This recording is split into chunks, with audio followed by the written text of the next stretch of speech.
Hi, I'm Tim Alderson. I'm the Executive Director of Seeds of Hope, which is committed to food justice and alleviating food insecurity. And if you'd like to learn more, watch this interview. Growing up on a farm, the son of a farmer, the grandson of a farmer, this goes back generations. But one of the things that I learned that I had learned from farm life that is hard to learn another way is what it takes to be invested, to be prepared, and to succeed. I put it like this: I have been involved a lot with school gardens because of it's a way to teach children lessons or allow them to learn lessons or to discover things that I discovered on the farm. And one of the really essential things is that you have to prepare. Right. So we all, at some point in our academic careers, learned how to do things at the last minute and get away with it. Right. You didn't study all semester while you crammed for the final, or you procrastinated on the paper you were supposed to write. And so you wrote it the night before. And it wasn't ideal, but you could pull it off and you could, get through by the skin of your teeth.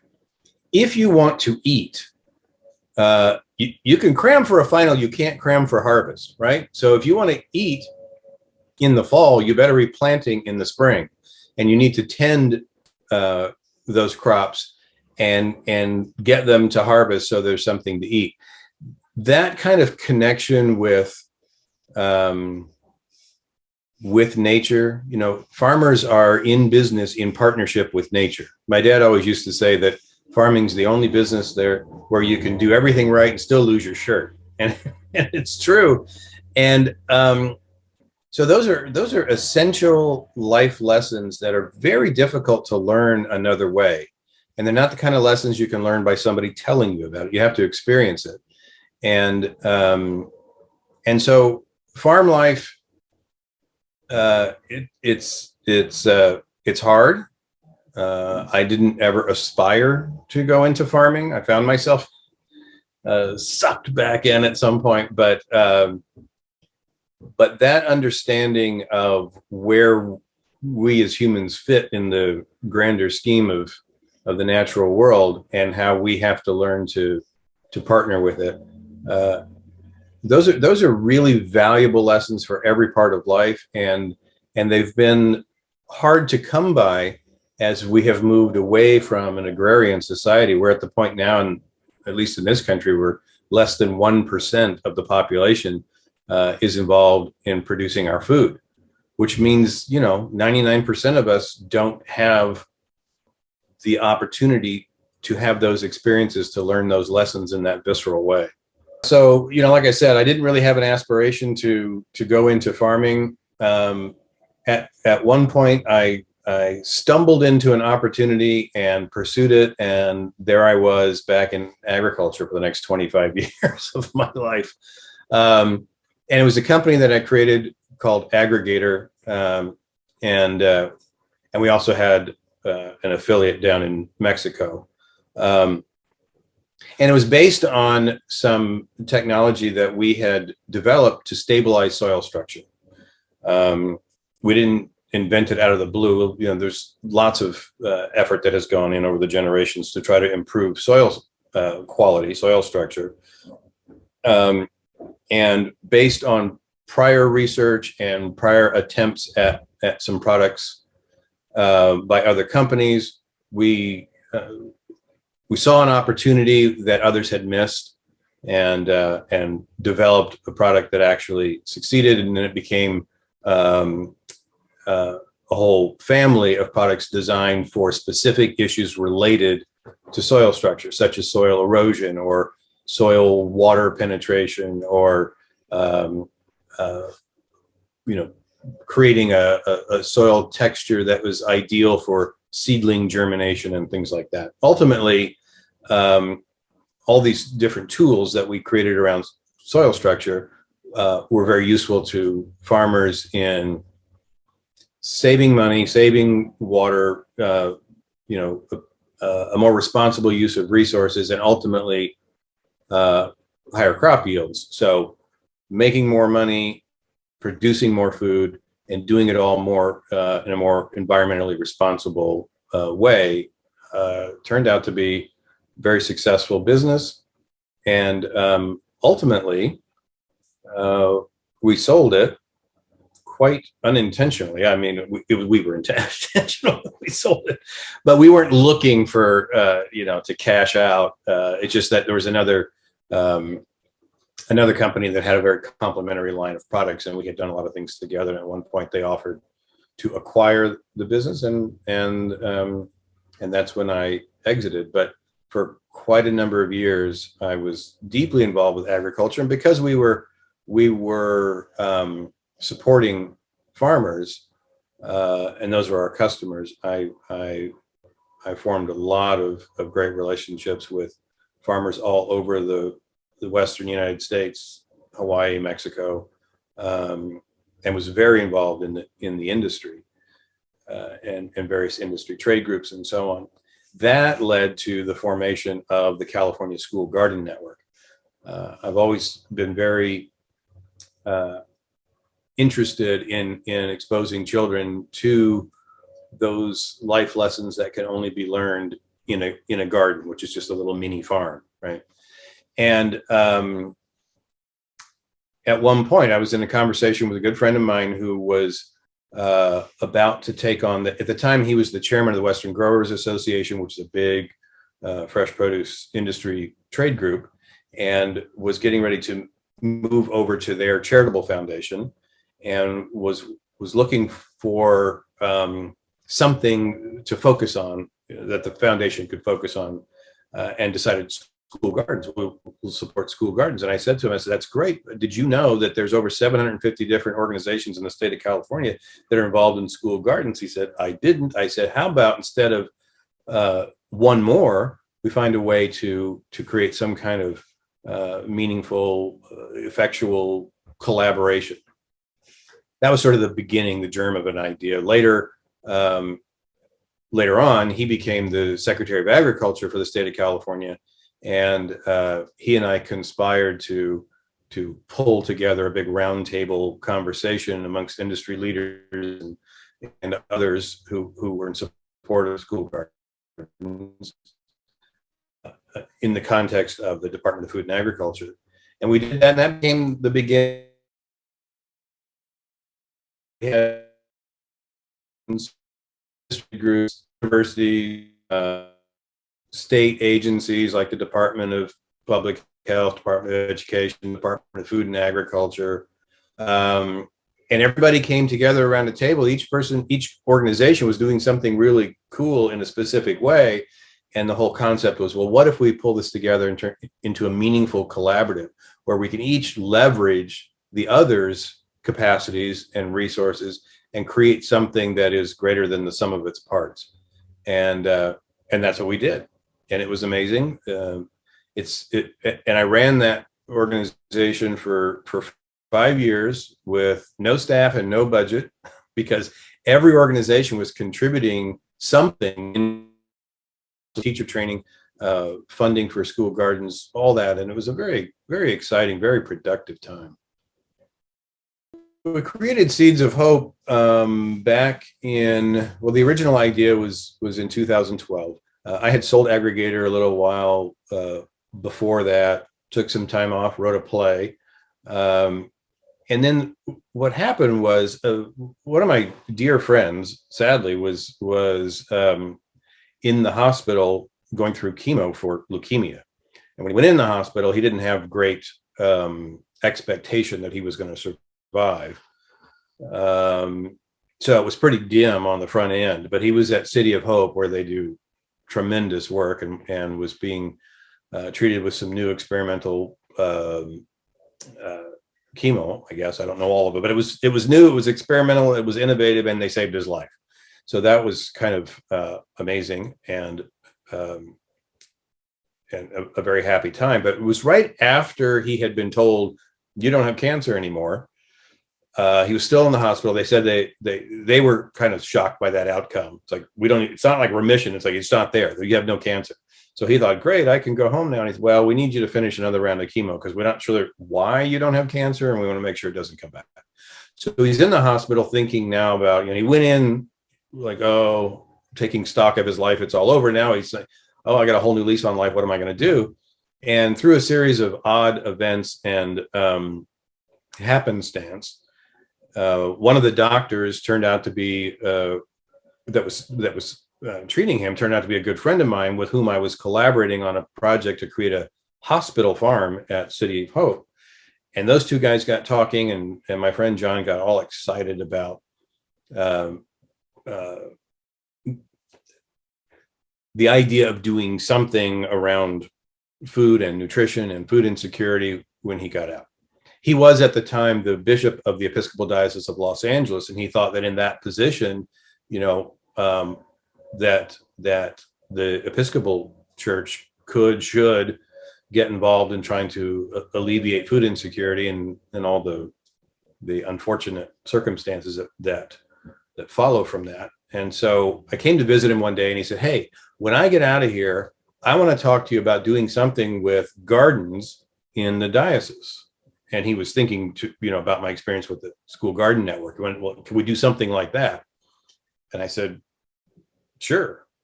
So he got out of the hospital. We went out to breakfast. This was late November, must have been in 2012. And the reason I remembered that was because the first word out of his mouth was, "I want to start in January." I'm thinking, start what in January? And he figured I would figure that out. Let's just do something. And so I came back to him with a plan that I called Farming the Diocese. And it was a simple plan in the beginning. I said, look, you've got your diocese covers 6 Southern California counties. You've got over 200 institutions in that geography. And I said, the one thing they all have in common, apart from whatever their primary mission is a physical location. And we can use those physical locations to produce food, to produce and distribute food. We can grow it where we can grow it. We can distribute it where it's needed. And it's just another layer that you can add into what you're already doing. All of these places that have property have landscaping. All of that landscaping can be edible. And so we can, that's why I call it Farm the Diocese. We'll just have this little stealth farm, using all this property to grow food. And that's how we started. And then it expanded way beyond that, and way beyond the Episcopal Church, to other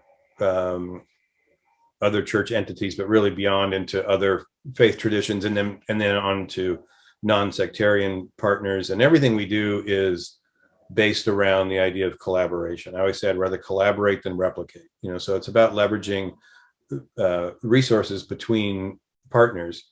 And we've gone well beyond just the food that we can grow. We have a great partner, a nonprofit called Food Forward, and their whole mission is to rescue surplus produce that would otherwise become part of the waste stream. So instead of sending it to a landfill, perfectly edible food, but giving it to people who wouldn't otherwise be able to afford it. So they find the surplus produce, and we get it from them, and then we distribute it to people who need it. And then in the context of growing food and distributing food, we also provide nutrition education, healthy cooking classes.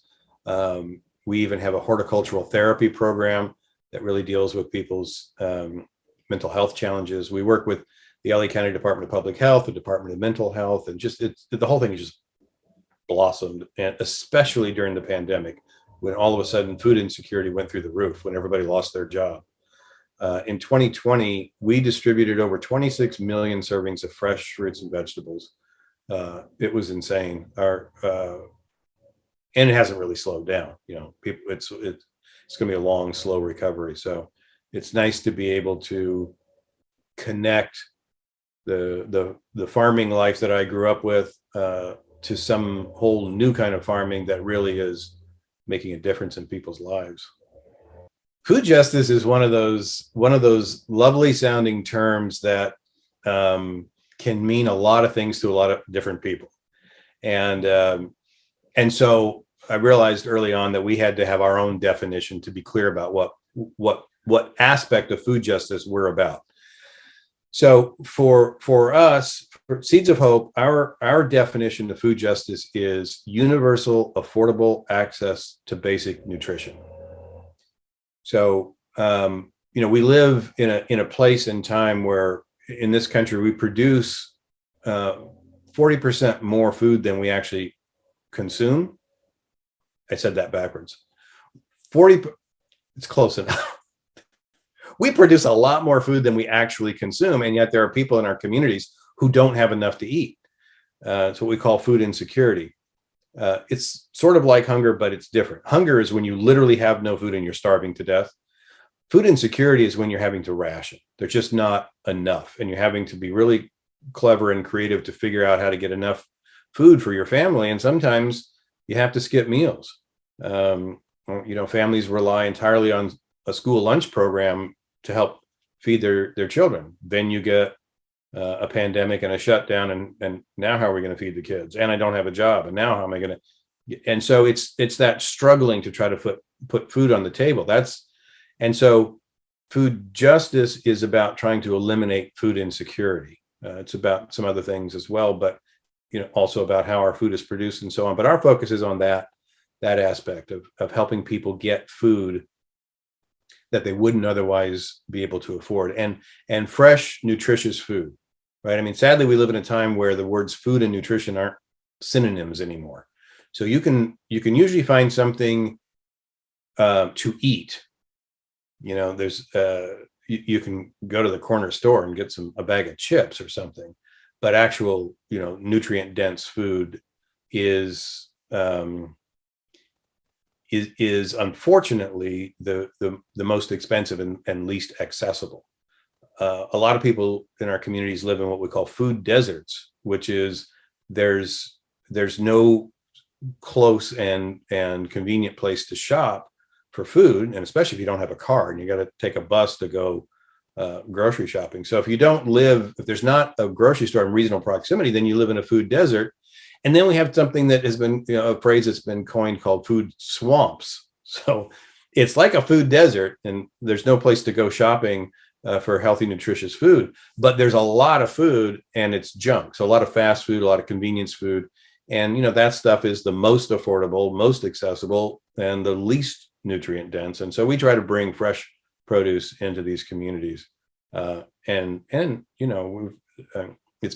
work has been studied by a number of different organizations, universities, and the Rand Corporation and UCLA and some others, and we've learned some really valuable things about the kind of impact that we're having and how it really does help alleviate food insecurity. Going forward, I think the big goal for Seeds of Hope is to expand the impact that we're having. Right. So right now, it's when we're literally just giving fresh fruits and vegetables to people who otherwise couldn't afford them. Super important, but that's kind of like urgent care. The ultimate goal is like I said, our definition of food justice: universal, affordable access to basic nutrition. So that means we've got to work with others to help address the lack of access and the lack of affordability, because ultimately we want a place where everybody in our communities can afford to buy all the food that their families need for a healthy life. That's going to mean addressing the access issues. There shouldn't be food deserts. We need to put at least fresh produce markets in every community, so everybody could walk down and get what they need. And we need to address the affordability, and there's a lot of ways to come at that. One of those is through food assistance programs, government programs like SNAP and that. But ultimately, at the end of the day, food insecurity is an economic issue. So we really need to look at how we can, and when I say we, I mean the community, us and our collaborative partners, how we can create jobs. So that's the ultimate thing: is everybody ought to be able to have a job and support themselves and their families and feel useful and productive and not be scrambling for scraps. So and a lot of those things can happen in the same way, right? If you're gonna create access, if we're gonna eliminate food deserts and create places for people to shop and make it affordable, that equals jobs, right? People have to do those jobs, so that also brings jobs to the community. Those are big endeavors. They're going to take substantial collaborations between the nonprofit community, the for-profit community, government. We can do all of that when we pull together the right group of people. I know that from my experience with the California School Garden Network. I know those networks are easier to build than they are to maintain. They're challenging, but they are so effective when everybody decides to focus on a thing and just pull all those resources together to address that thing. We can do that. So that's the bigger ultimate goal going forward is, yeah, let's help people right now who are hungry right now. Let's get them something to eat, but let's address the underlying causes that got them there. Urban farming is very important on a number of levels, and there are things it can do and there are things it can't do. All right, but one of the things, here's a list of some of the things off the top of my head. One thing about urban agriculture, if it's done well, is it's a wonderful respite from the kind of concrete environment. Right, so it can double as beautiful, welcoming public open space. It certainly contributes to, whenever you've got plant material and trees growing, to lower temperatures in the immediate area. Obviously, plants and trees give off oxygen, so it helps with air quality, and just that the beauty of it, the ability to have access to nature, to a natural environment, is tremendously valuable to people's mental, emotional health. So it beautifies communities. It helps lower the stress that comes from the noise and clutter of urban life. It also produces food, of course, and opportunities for people to engage with the producing of food. Urban agriculture will never produce enough food to feed everybody in an urban environment, just because of the scale of it. But it does create some amount of local connection to local food. The more local the food, the more nutritious it is, because from the moment you harvest something, the moment you cut something off a plant, it begins slowly, but it begins to degrade. I mean, ultimately, it'll just rot if you don't eat it. But so the longer the time is between harvest and consumption, the less nutrient dense the food is. So if it's got to travel to get here, it's still, everybody should eat fresh fruits and vegetables. But if you eat it right off the plant, the flavor is better and the nutrition is greater. So having that opportunity, so connecting urban farmers to local restaurants, that's like the ultimate farm to table, right? If it's in the same neighborhood, it's one thing if it's coming from, Oxnard or Santa Paula, that's pretty close. And so you can get same day farm to table produce that way, but to do it right in the neighborhood is really cool. And with our urban farms, we have a network of over 90 some urban farms across 6 counties. And we often welcome people into the space to help us tend our little farms.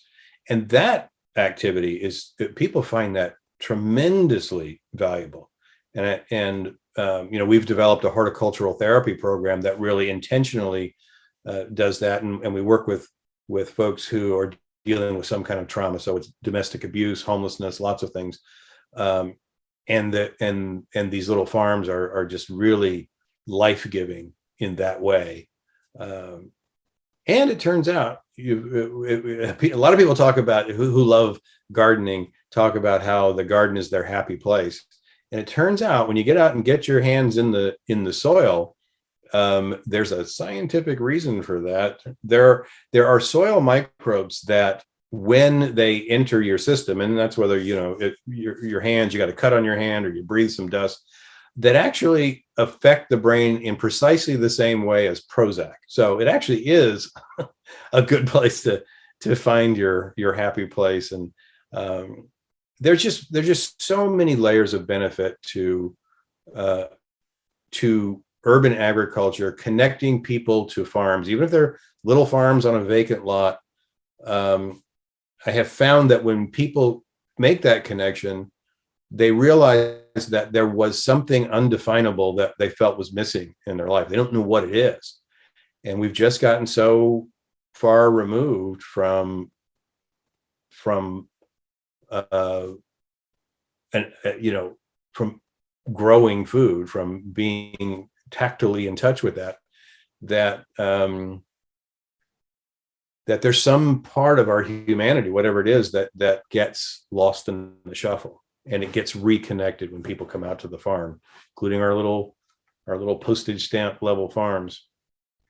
But the farm is somebody asked me one time, what's the difference between a garden and a farm?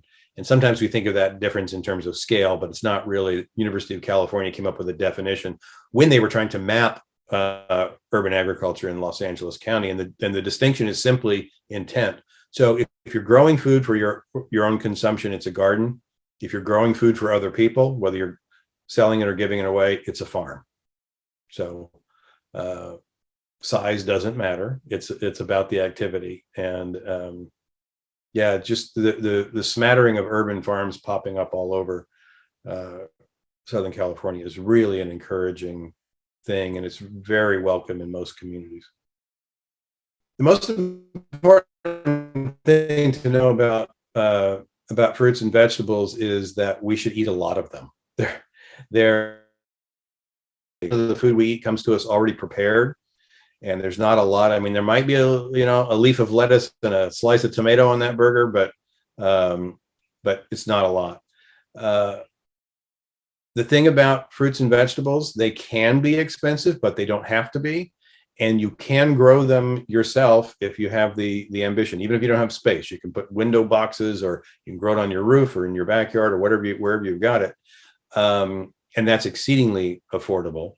But more is better when it comes to fresh produce. I know some people are concerned about whether they should buy conventionally grown produce or whether they should buy organically grown produce, and organic is more expensive, but conventional is still very good and very healthy. People are worried about things like pesticide residue or nutrient density, and all the science has shown that there's very little difference in either in terms of those things.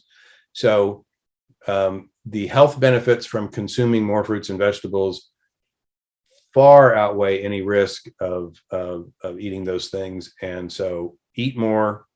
If you need food assistance, there's things like SNAP and other things, lots of benefits to help with that. Or if you grow it at home, it's practically free, and we can show you how to do that.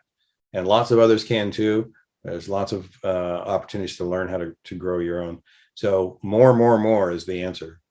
Seeds of Hope can always use help. We can always use volunteers. Everything we do with volunteers, with other nonprofit collaborators, and there's a tremendous amount of opportunity to do that, especially now that we're kind of emerging from all the pandemic shutdowns. It's safer to get out and mingle, and particularly outdoors. So there are opportunities to come and help us on our little farms, doing that kind of work. And there's always opportunities to help us with food distribution, coming out in the community and actually help us hand the food to the people. And it's really cool sometimes if you can get the opportunity to tend the food, to grow it, help us harvest it, and then take it to the people who are actually going to consume it. There's a lovely human connection there. So there's a lot of opportunities to volunteer, and there's a lot of opportunities to help support us financially. We are a nonprofit, and all of it comes from generous donors and contracts that we have with government entities and foundation grants. But we're always looking for that. It costs money to do what we do to provide food for people who couldn't otherwise afford it. So you can volunteer, you can donate, and the best way to do that is to go to our website, which is seedsofhopela.org, and get more information that way.